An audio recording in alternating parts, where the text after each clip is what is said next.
Hindi pedagogy सबसे important topics में से एक है और आज हम इसी का करेंगे पूरा सफाया। एग्जाम से पहले ये मैराथन जरूर देख लेना। इसमें हम सारे इम्पोर्टेंट टॉपिक्स तो कवर करेंगे ही, साथ में 55 से ज्यादा ऐसे क्वेश्चंस देखेंगे जो एग्जाम में सीधे सीधे देखने को मिल सकते हैं। एक बात पक्की है, जो ये मैराथन पूरा देखेगा उसके मार्क्स बूस्ट होना तय है। तो सबसे बड़ा सवाल, क्या हिंदी पेडागोजी में 30 में से 30 पक्के हो सकते हैं? मैं कहूंगी जी हाँ, बिल्कुल हो सकते हैं। और कैसे, वही देखने के लिए आज हम यहाँ हैं। चलिए शुरू करते हैं। तो ठीक है, ये रहा हमारा आज का पूरा रोड मैप।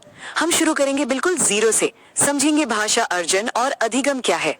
फिर उन 3 महारथियों को देखेंगे, चॉम्स्की, वाइगॉट्स्की, क्रैशन, जिनके बिना सीटीईटी का पेपर बनता ही नहीं। उसके बाद नए जमाने के कॉन्सेप्ट्स, लैंग्वेज स्किल्स और असेसमेंट को भी निपटाएंगे। और सबसे आखिर में जो सबसे जरूरी है, कुछ धमाकेदार ट्रिक्स और 55 क्वेश्चंस का नॉन स्टॉप एमसीक्यू मैराथन। तो कुर्सी की पेटी बांध लीजिए, अंत तक बने रहना बहुत जरूरी है।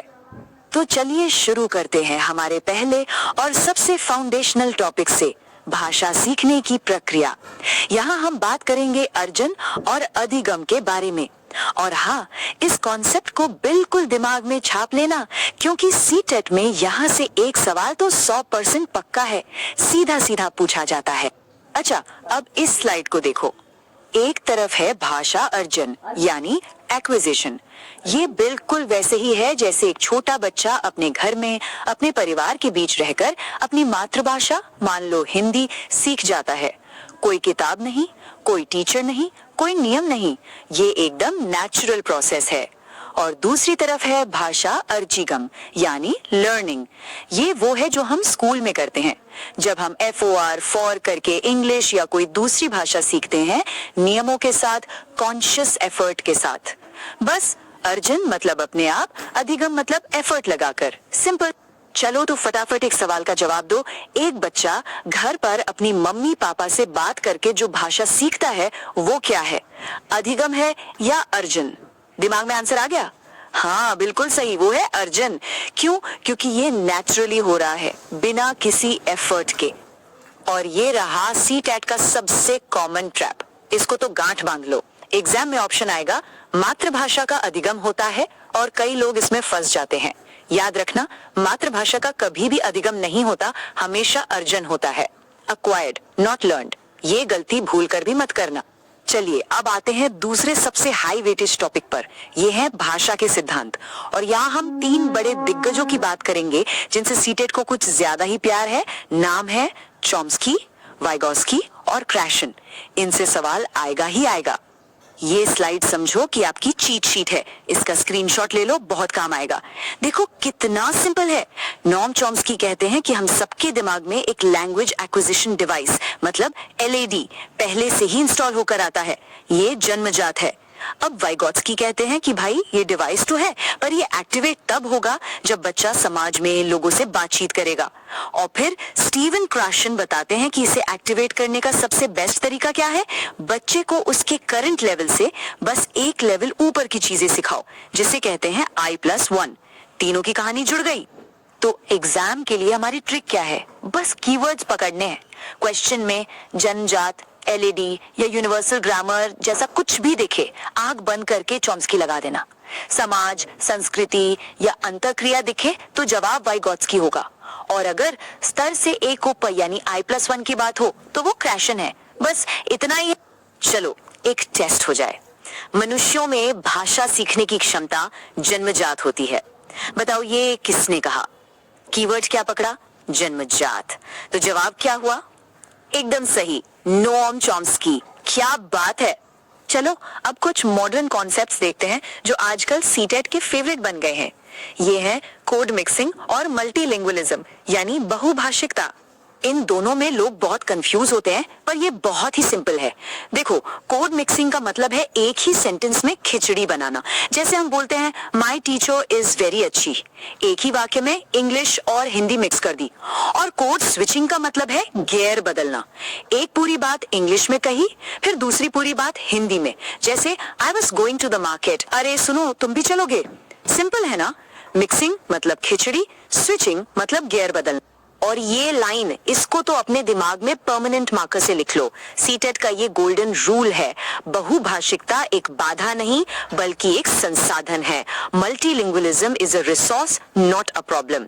एनईपी 2020 भी यही चिल्ला चिल्ला कर कहता है। एग्जाम में जिस भी ऑप्शन में इसे प्रॉब्लम बताया गया हो वो ऑप्शन देखते ही काट देना। ठीक है, थ्योरी बहुत हो गई, अब आते हैं प्रैक्टिकल चीजों पर। बात करते हैं भाषा की 4 मेन स्किल्स की और उनको सिखाने के तरीकों यानी टीचिंग मेथड्स की। तो भाषा के ये 4 पिलर्स हैं, LSWR, सुनना, बोलना, पढ़ना और लिखना। अब देखो, सुनना और पढ़ना, इसमें इंफॉर्मेशन दिमाग के अंदर जा रही है, राइट? तो ये है रिसेप्टिव स्किल्स यानी ग्रहण करने वाली। और बोलना और लिखना, इसमें इंफॉर्मेशन दिमाग से बाहर आ रही है, तो ये है प्रोडक्टिव स्किल्स यानी उत्पादन करने वाली। और सीटेट का सबसे बड़ा रूल यहाँ क्या है कि इन चारों स्किल्स को अलग अलग नहीं बल्कि एक साथ इंटीग्रेटेड तरीके से सिखाना है। अब देखो, ये टीचिंग मेथड्स सबसे पुरानी और घिसी पिटी है व्याकरण अनुवाद विधि, जहां बस रूल्स रटाए जाते हैं। फिर आई प्रत्यक्ष विधि, जिसमें कहा गया कि मदर टंग बिल्कुल यूज नहीं करनी, सिर्फ टारगेट लैंग्वेज में बात करो। छोटे बच्चों के लिए ये मुश्किल हो जाता है। और फिर आई आज की सुपरस्टार मेथड, संप्रेषणात्मक विधि यानी CLT। इसका फोकस रूल्स पर नहीं बल्कि कम्युनिकेशन पर है, बातचीत पर है। और याद रखना, सीटेट का फेवरेट यही CLT है। ठीक है, अब हम अपने मैराथन के आखिरी थियोरेटिकल पड़ाव पर हैं। यहाँ हम 2 बहुत ही इंपॉर्टेंट चीजों की बात करेंगे, असेसमेंट मतलब बच्चों को जांचे कैसे, और इंक्लूसिव एजुकेशन मतलब हर तरह के बच्चे को एक ही क्लास में एक साथ कैसे पढ़ाएं। असेसमेंट को मेनली 2 हिस्सों में बांटते हैं, फॉर्मेटिव यानी रचनात्मक और समेटिव यानी योगात्मक। देखो, फॉर्मेटिव असेसमेंट पौधे को पानी देने जैसा है। ये टीचिंग लर्निंग के दौरान लगातार चलता रहता है ताकि बच्चे में सुधार लाया जा सके। और समेटिव असेसमेंट फसल काटने जैसा है, जो साल के आखिर में होता है, बस ये बताने के लिए कि पास हुए या फेल। अब सीटेट किसको ज्यादा इंपॉर्टेंस देगा? जाहिर सी बात है फॉर्मेटिव को, क्योंकि हमारा मकसद बच्चे में सुधार लाना है, उस पे ठप्पा लगाना नहीं। इंक्लूसिव क्लासरूम का सीधा सा मतलब है एक ऐसी क्लास जहां हर बच्चा, चाहे उसकी एबिलिटी कुछ भी हो, एक साथ बैठकर सीख सके। और इसके लिए हमें क्या करना है? सबसे पहले हर बच्चे की होम लैंग्वेज को इज्जत देनी है, उसे एक रिसोर्स मानना है। जहां बच्चा पीछे रह जाए वहां रिमीडियल टीचिंग यानी उपचारात्मक शिक्षण देना है। मतलब हर बच्चे की जरूरत का ध्यान रखना है। यही है इंक्लूसिव एजुकेशन का सार। तो थियोरी का पार्ट हुआ खत्म। अब आते हैं उस हिस्से पर जिसका सबको इंतजार था, सबसे मजेदार और सबसे ज्यादा स्कोरिंग पार्ट। पहले मैं आपको कुछ स्मार्ट ट्रिक्स बताऊंगी ताकि ये सारे कॉन्सेप्ट्स दिमाग में चिपक जाएं, और फिर हम शुरू करेंगे अपना नॉन स्टॉप 55 क्वेश्चंस का जबरदस्त MCQ मैराथन। तैयार हो? तो ये रही हमारी ट्रिक नंबर 1 अर्जन वर्सेस अधिगम के लिए। बस इतना याद रखना, अर्जन की ऑटो रिक्शा अपने आप चलती है, कोई एफर्ट नहीं लगता।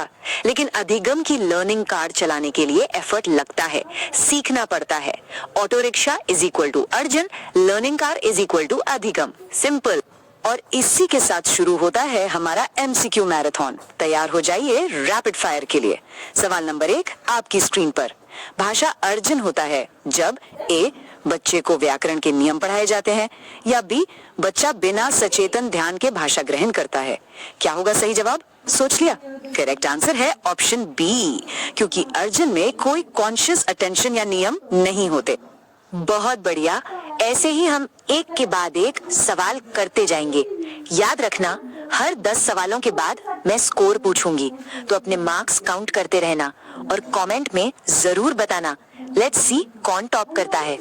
तो दोस्तों, मैराथन के अंत में ये 4 गोल्डन रूल्स जरूर याद रखना। पहला, बहुभाषिकता एक संसाधन है। दूसरा, भाषा कौशल एकीकृत रूप से सिखाए जाते हैं। तीसरा, बच्चे की गलतियां सीखने की प्रक्रिया का हिस्सा है, उन्हें डांटना नहीं है। और चौथा, आकलन का उद्देश्य सुधार करना है, पास फेल का ठप्पा लगाना नहीं। ये 4 पॉइंट्स आपको एग्जाम में कम से कम 4-5 नंबर दिलाएंगे, गारंटी है। एग्जाम से पहले इस सेशन को 2x स्पीड पर 2 बार जरूर रिवाइज कर लेना। अगर मेहनत पसंद आई हो